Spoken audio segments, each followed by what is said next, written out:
Welcome to today's Independent Practice Challenge, where you're going to practice using the design process to create something of your own. Today, I'm going to challenge you to make a parachute that will keep a penny aloft for at least 5 seconds.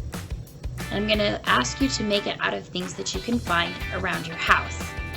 So stay tuned, and we're going to go through each step of the design process while I show you how to do it, and then it will be your turn. As we work through the steps of the design challenge, I'm going to show you my notes that I've taken. The first step is defining the problem.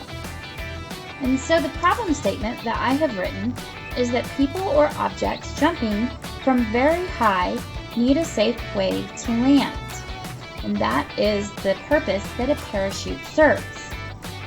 The requirements for this assignment are to make a parachute from paper, string, tape, and put those things together to make a parachute that holds a penny in the air for up to 5 seconds. So the goal here is to create a parachute using items that you have around the house that are easy to find and put together, and to do so and makes a parachute that will hold the weight of a penny for 5 seconds.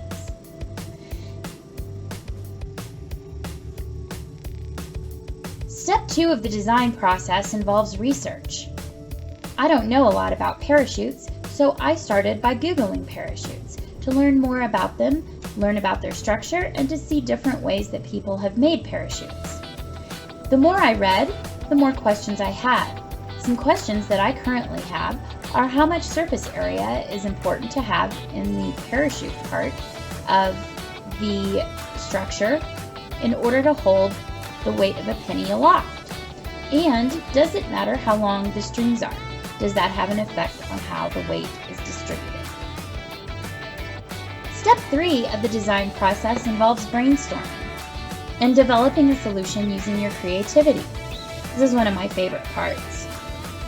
So my idea here is to make the chute part of the parachute from paper, but I'm not really sure right now whether I should make it a square or a rectangle or a round piece. I know that there are parachutes made in both ways. Other questions that I have are how long should I make my strings, and what exactly is the weight of a penny? I do intend to use tape to attach my parachute to my strings, and so I have labeled that in my thumbnail sketch as well. Step 4 is where you actually design the solution. And since this is a pretty simple design, a lot of that work was already done in the brainstorming process. However, I've gotten more specific with everything. For instance, I've made my list of supplies that I could find around the house. What I ended up finding was some tissue paper, some purple yarn, and some duct tape. I don't really feel like duct tape is ideal for this because it's a heavier tape, and I think you want your parachute to be as light as possible, but it's what I have, and so it's what I'll use. You can see that I have sketched my design in more detail at this time.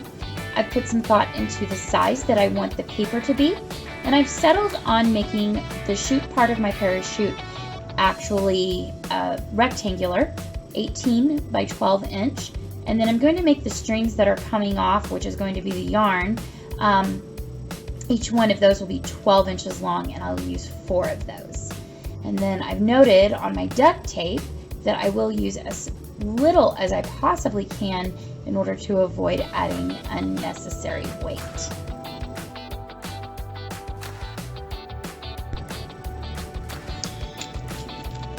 So I did a quick look around my house to see what materials I would have available that I could use to make my parachute out of.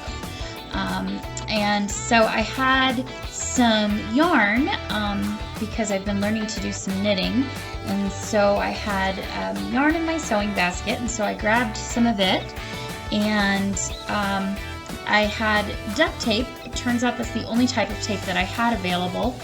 And then I found some tissue paper in my gift wrapping box that I had left over from Christmas time. I do want to mention that there's a ton of different items that you could use, and so do be creative and don't feel like you're in a box for this looking like mine. When it comes to paper, you can literally use anything. You could use tissue paper, you could use wrapping paper if you had it, because it's a large sheet. You could use a sheet of newspaper. If you had other types of paper, maybe that came as packaging in a package or something like that, that could work as well. Again, the same goes for the tape. I'm using duct tape, which is a heavier tape, and I don't think it's as good for a parachute. However, you could use any kind of tape that you have around. You could use glue. Glue would certainly work just fine. Just have to wait a little while for it to dry. Another option, you could chew some gum and use that, or add a little bit of honey. There's a lot of sticky things in our homes, and so be creative and use what you have. In fact, I'm really looking forward to grading these to see what you guys have done and how you've used your creativity. The last part of this is going to be string as well. And again, it can be anything that you have laying around the house. I have yarn. I also have thread, and so those are some options. If you have actual string, that's great. If you don't, you could use things like plastic twist ties. You could use fishing line. You could use floss. There's a wide range of things. This little penny is not very heavy, and so you don't have to worry about using materials that are going to support a huge amount of weight. I'm going to kind of give you a general idea of how I am going to put this parachute together. Like I said, I'm going to try to use the smallest amounts of duct tape possible, simply because I don't want to add unnecessary weight to my project. And all I'm going to be using the duct tape for is to hold my yarn in place on the corners of my parachute.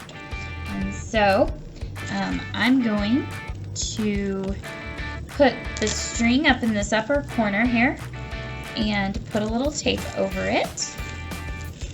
I'm also going to do that in each corner, so I'm just going to repeat that for each corner.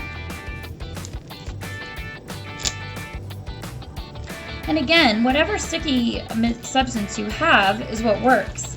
And you'll have to play around with it and determine what works and what would be effective for what you're trying to accomplish.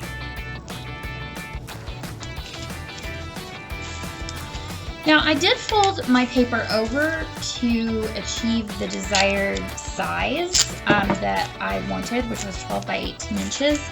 And so I am going to just throw, and this may completely ruin the aerodynamics of this, but I am going to add just a little bit of tape on the sides that are not folded so that they hold together a little bit better. And as you can see, in just these few minutes, I've made most of my parachute. Some of it sticking to the desktop. The last thing that I'm going to do is bring all the pieces of my strings together.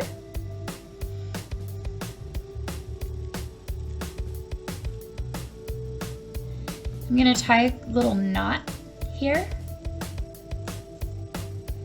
to keep them together. And then finally, I will affix the